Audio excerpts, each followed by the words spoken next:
మాకు వైసీపీ పార్టీకి మాకేం సంబంధం అండి?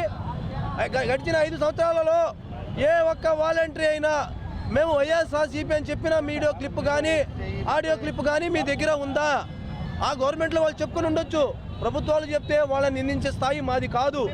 దాన్నే మీరు బేస్గా తీసుకొని ఈరోజు వాలంటీర్లని వైసీపీ కార్యకర్తలాగా మీరు ఒక చూపిస్తా చేస్తున్నారే. మీ దగ్గర ఉన్న మంత్రి పార్థసారథి గారు ఎవరండి?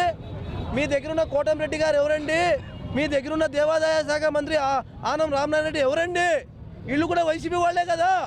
తీసి పడే ముందును వాళ్ళ టికెట్లు ఇచ్చావు, వాళ్ళకి మంత్రి పదవి ఇచ్చావు. నీ చిత్తశుద్ధి ఏది? అంటే నువ్వు గెలవడానికి ఏమైనా చేస్తావు చంద్రబాబు నాయుడు గారు. మీ ముఖ్యమంత్రి పదవి కోసం మీరు ఏమైనా తిమ్మిని బొమ్మని చేయొచ్చు, బొమ్మని తిమ్మి చేయొచ్చు. అదే వాలంటరీ వ్యవస్థకి జీవో లేదా?